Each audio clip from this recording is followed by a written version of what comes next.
Metanoia, renovação mental, transformação da mente, transformação de caráter. Uma pessoa que vive a metanoia nesse século presente que tanto nos pressiona é uma pessoa que consegue romper para um tempo de sucesso, romper para um tempo de honra. Uma pessoa com uma mentalidade renovada é uma pessoa que consegue, no meio de uma crise, enxergar um caminho para a conquista, enxergar um caminho para chegar a um lugar de êxito. E hoje nós estamos aqui com essa finalidade, te ajudar através desse vídeo a entender um pouco do que está acontecendo nesse século presente. Porque muitos dizem que o mal do século é a depressão. De verdade, para mim, como psicanalista, eu reconheço que nesse século houve um aumento muito grande sobre a depressão.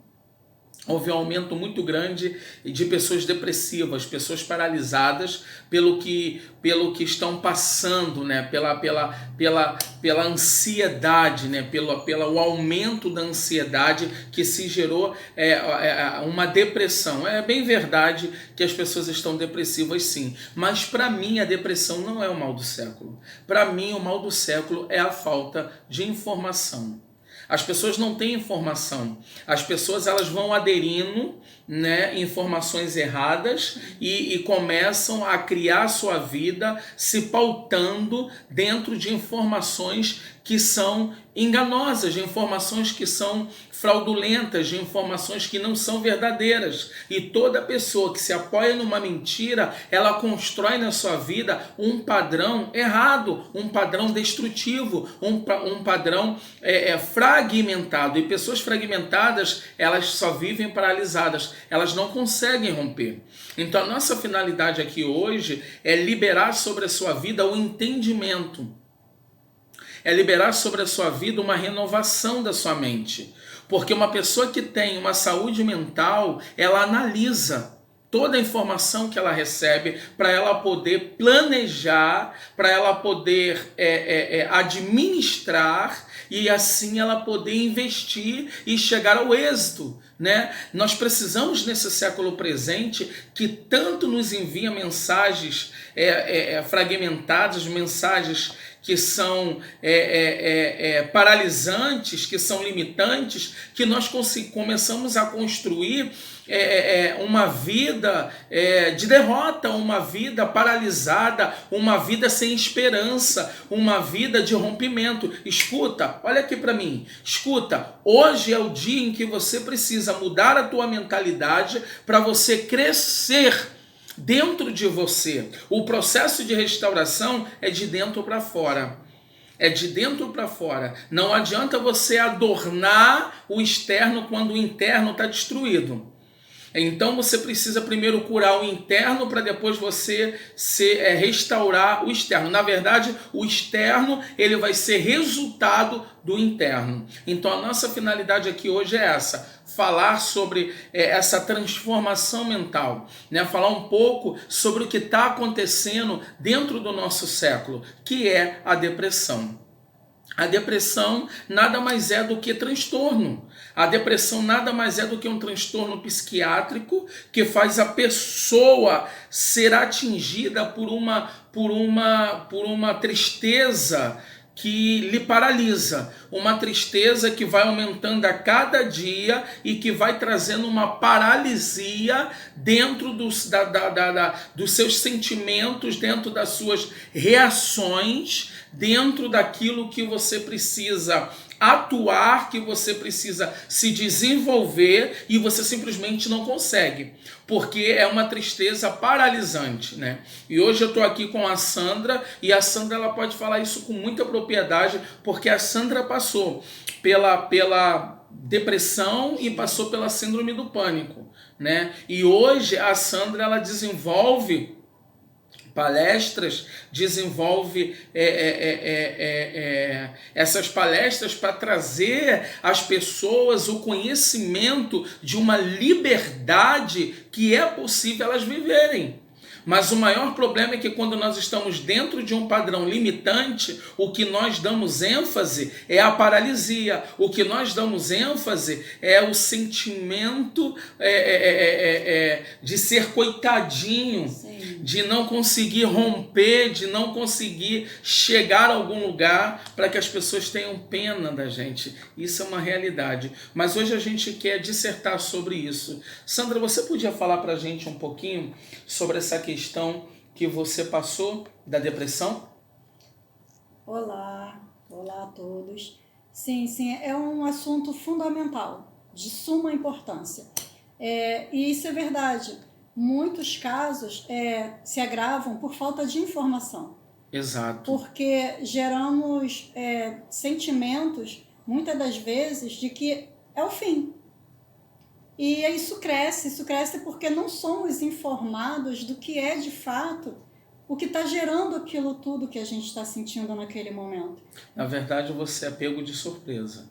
Sim, na verdade sim. Sim, porque eu vejo dessa forma, porque eu acredito que comigo foi assim. Uhum. A depressão ela foi construída ao longo de uma série de coisas. Ela não foi construída quando chegou ao ponto da crise. O ponto da crise foi só aquele start. Tem alguma coisa errada aí. Porém, ela já existia. Ela já... Foi ao longo de uma trajetória. Ao longo de uma trajetória, uma sequência de sentimentos... não tratados. Não, que você acumula, muitas das vezes por não compreendê-los, e você acumula e vai gerando dentro de você sentimentos de vazio, de tristeza, você vai perdendo a sensibilidade de estar, de ser. É algo assim muito ruim, porém você não tem conhecimento do que você está vivendo. Naquele momento você não tem. A sua personalidade começa a aderir sentimentos fragmentados que começam a gerar na sua mentalidade uma paralisia de que você não pode chegar a lugar nenhum. Seria isso? Sim. Na verdade, sim. Na verdade, você se torna uma pessoa dentro de você, que você sente. Não é que você seja, mas é o que você passa a sentir. Uhum. Você passa a se sentir uma pessoa impotente, uma pessoa sozinha. Você começa a ter complexo de inferioridade, porque você já não se importa mais com você mesmo. E... na verdade, isso acontece mesmo, sim, né? Sim, acontece. Isso é externalizado, né? Sim. Então, você começa a ter uma série de mudanças no seu comportamento que não são identificados como doença. Até então, quem te olha para você de fora diz que é frescura, que é ataquezinho, relaxamento, que é coisas assim que... Sandra, a maioria das pessoas que não se cuidam externamente, esse não se cuidar externamente é um reflexo de como está a alma, não é verdade? Sim. Sim, porque aconteceu comigo. Eu lembro disso. Aconteceu comigo. Eu não tinha vontade nenhuma, não tinha prazer nenhum em olhar para mim mesma. Eu não tinha prazer de cuidar de um cabelo, de fazer uma unha. Nada daquilo me chamava a atenção. E diga-se de passagem que a Sandra teve dando uma palestra em uma igreja recentemente, e a Sandra ela disse que ela passou anos sem se olhar no espelho. Sim. Espelho para mim foi algo assustador por muito tempo. Mas por que, Sandra? Por que esse receio de se olhar no espelho, ou seja, de encarar a realidade daquilo que você estava vendo? Eu acredito hoje de que forma? Porque depois que você sai da depressão, você começa a analisar alguns pontos que você viveu e você começa a compreender algumas coisas do que você viveu. Hoje você compreende isso? Hoje eu tenho essa consciência e eu começo a extrair disso informações do que eu passei, do que eu tive. Coisas que até então eu não sabia. E o espelho foi algo que me chamou muito a atenção. Por quê? Porque eu sabia que eu não estava bem. Eu tinha essa consciência de que eu não estava bem. Porque, de fato, eu havia me abandonado. Eu havia me deixado de lado. E você externalizou isso no seu modo de falar, de se vestir, de se expor? Sim, sim. O isolamento é algo que é o início de tudo. Você começa a se isolar das pessoas, principalmente das pessoas que estão à sua volta. E Sandra, me responde uma coisa, esse isolamento, ele leva você a externalizar uma miséria, não é verdade? Sim, sim, com Porque certeza. você está externalizando aquilo que já está dentro de você. Sim. E chega ao ponto de você não se importar mais com o que vão pensar de você. Olha como é que ela está mal vestida, olha como é que talvez... olha como é que aquela pessoa está, ela não se cuida, não faz um cabelo, não se arruma, ou ele ou ela, né, no caso, acaba não tendo mais aquela preocupação do que vão pensar, e você tipo assim, deixa a vida me levar? Sim, sim. E sabe o que é mais triste? É que você é uma pessoa consciente, porém inconsciente. Como assim? As pessoas começam a olhar para você e ver que você não está bem. Porque o que você está externalizando não é bom. Porém, você está tão mal consigo mesma, dentro de você, no seu interno, que você começa a olhar para essas pessoas como se elas fossem mais. Como se elas estivessem fazendo aquilo por maldade. Como se elas fossem mais importantes e elas estão usando a própria vida delas para te diminuir. Sim, se torna meio que uma agressão para quem está doente. Chamar a sua atenção se torna uma agressão. É como se a pessoa estivesse te tratando, você se vê dessa forma. Como se a pessoa não é a realidade. Não é a realidade. Essa é a sua visão quando você não está bem. Sim, sim. Você se sente como se as pessoas te olhassem como se você fosse um lixo, um nada. Até porque tudo isso está alojado na alma que está fragmentada, porém tudo parte da mente, né? Sim, a mente ela sim. começa a criar sofismas, Sim. ideias, ideologias que não existem a partir de uma alma que está agredida. Sim. Todo abusado, ele cria uma ideologia para poder se proteger. Sim. Então, um exemplo disso são as pessoas que são abusadas sexualmente. Elas acabam achando que todo homem não presta, se for o caso de uma mulher. Sim. Né? Ela acaba achando que todo homem não presta ou que todo homem vai ser abusivo, quando na realidade não é dessa maneira. Né? E até dentro de questões espiritual, né? Quando você tem um líder, você não consegue se submeter, ou até mesmo a um patrão, você não consegue se submeter porque você acha que ele vai ser abusivo, da mesma maneira que o abusador que passou pela sua vida. Sim. Né? Mas isso tudo é porque a mente foi vencida pelo sentimento fragmentado, pelo sentimento destrutivo, que começa a enviar mensagens para a mente, e a mente acaba se rendendo, porque chega uma hora que você se cansa de lutar tanto e parece que não sai da beira do caminho, vê todos rompendo. Sim. Quando na verdade não é essa a realidade. Você pode ir além, e é isso que nós estamos tentando te passar através da experiência da Sandra. Sim, na verdade o que acontece? Quando eu entendi algo. Por que você... Tudo parte de uma mente, da sua mente. Por que você gera nela padrões? E esses padrões, eles são lançados para os teus sentimentos. E uma vez que você lança para os sentimentos, ele vai sentir o que a sua mente está idealizando naquele momento.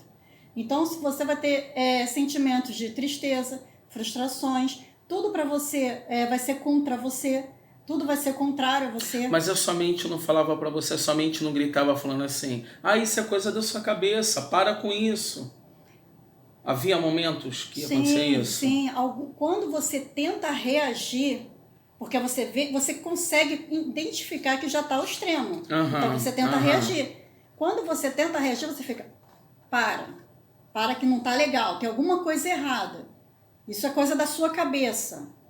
E aí você começa uma briga interna entre as suas emoções e a sua mente. Você começa uma briga cansativa, incessante.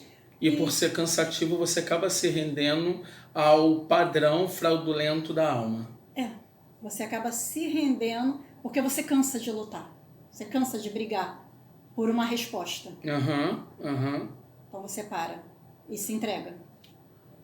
E essa tristeza, o que ela ocasionou na sua vida, Sandra? Muita coisa. Muita coisa.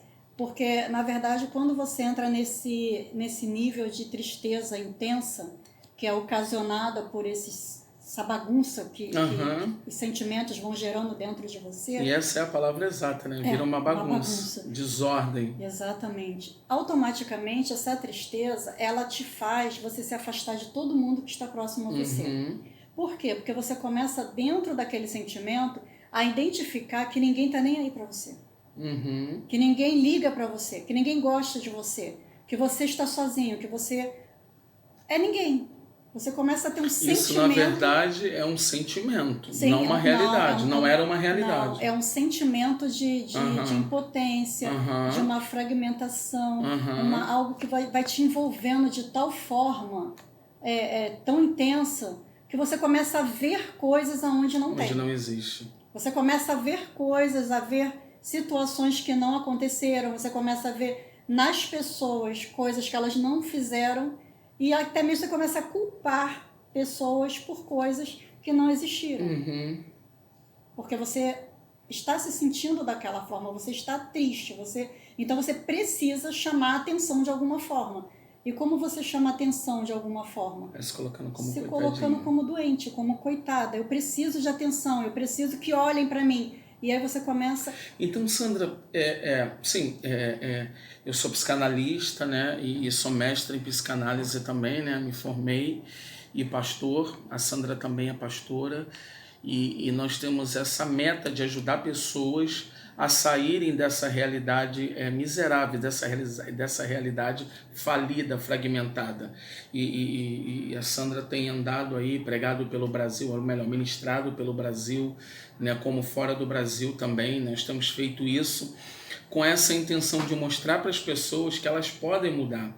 Então, o que eu percebo, Sandra, é que o século atual, por isso dizem que é a doença do século, é porque o século atual ele está gerando um ambiente tão cansativo, tão exaustivo, que leva a pessoa a um nível tão intenso de estresse que ela começa a gerar uma ansiedade absurda ao ponto dela perder o controle da própria vida, entrando dentro de uma tristeza porque ela não consegue mais governar suas emoções e assim perde o controle da própria vida, que aí é onde começa o início de uma depressão.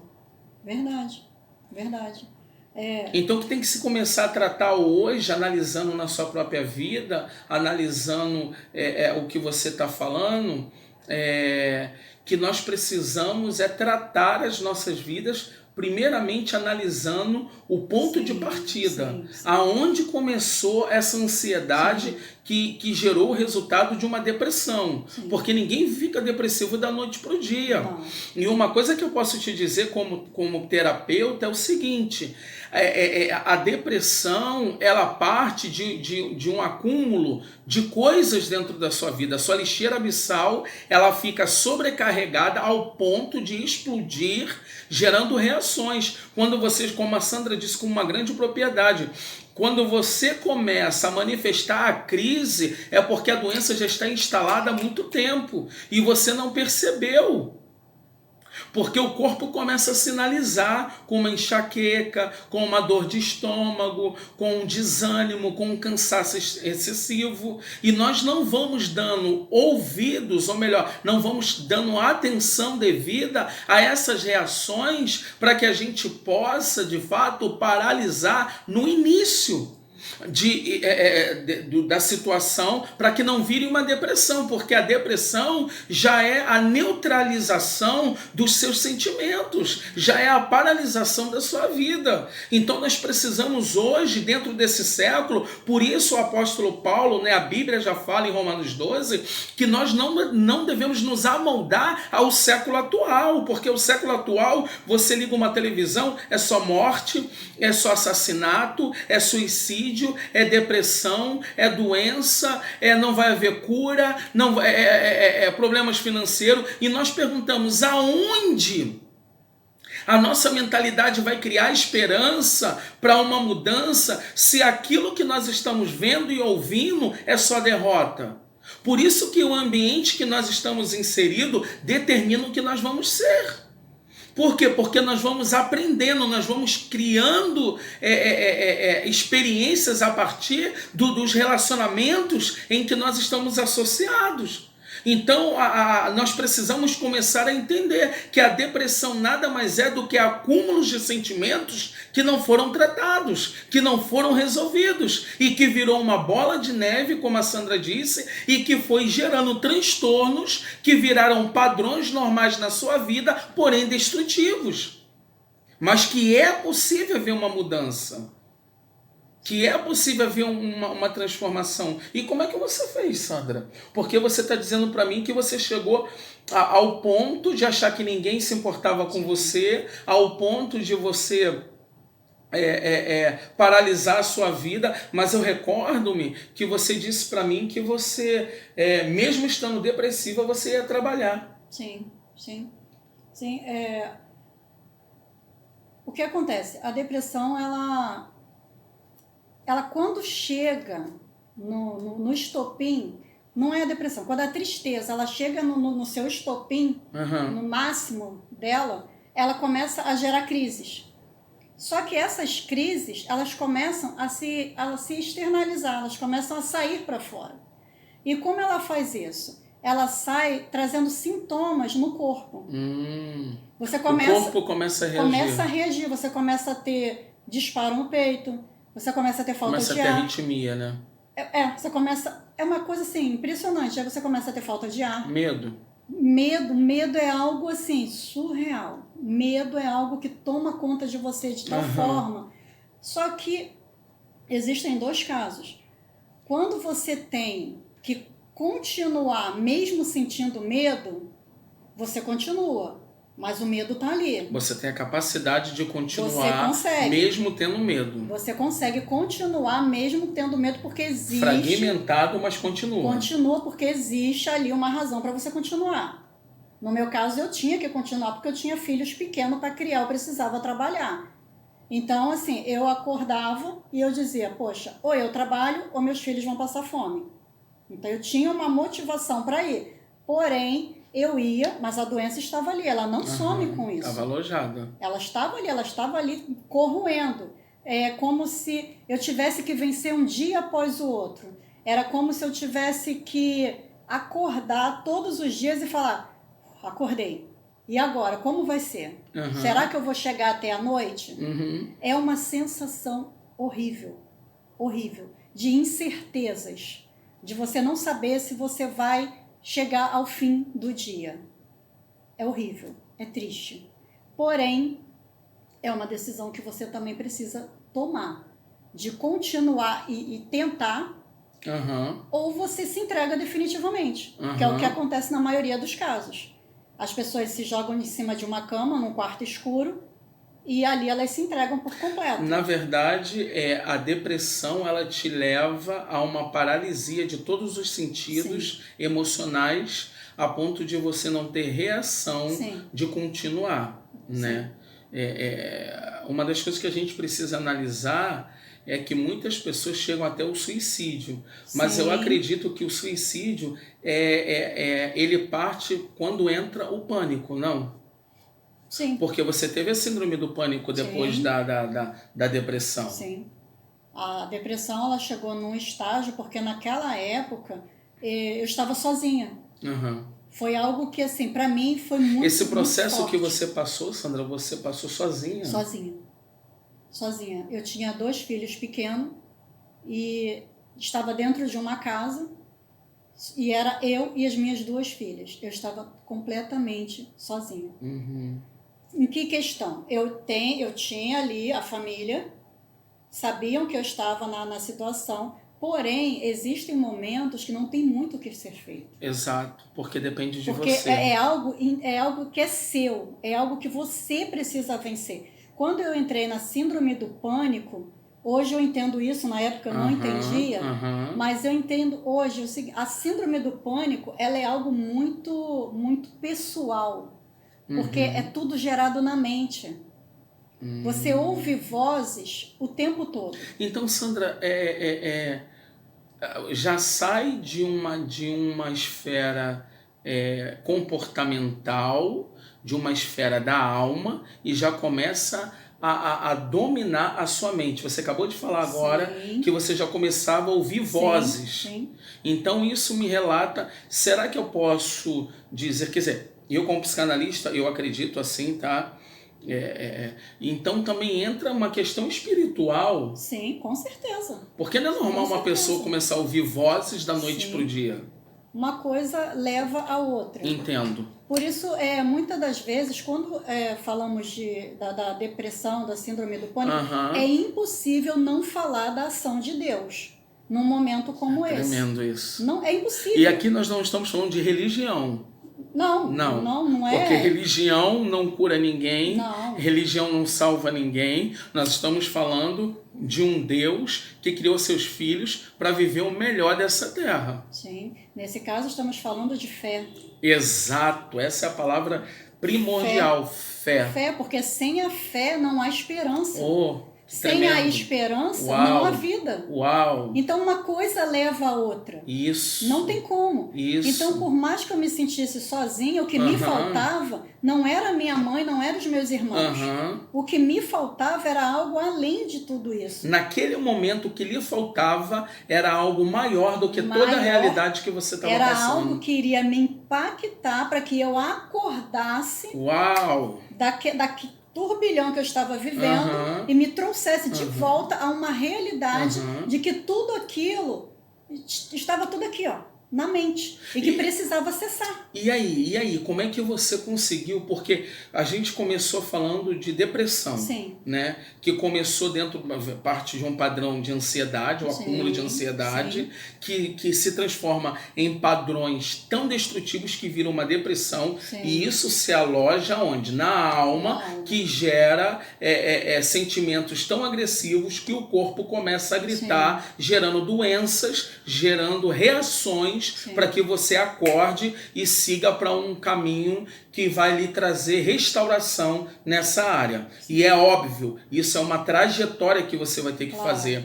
Mas aí você já está me falando de algo que está na mente.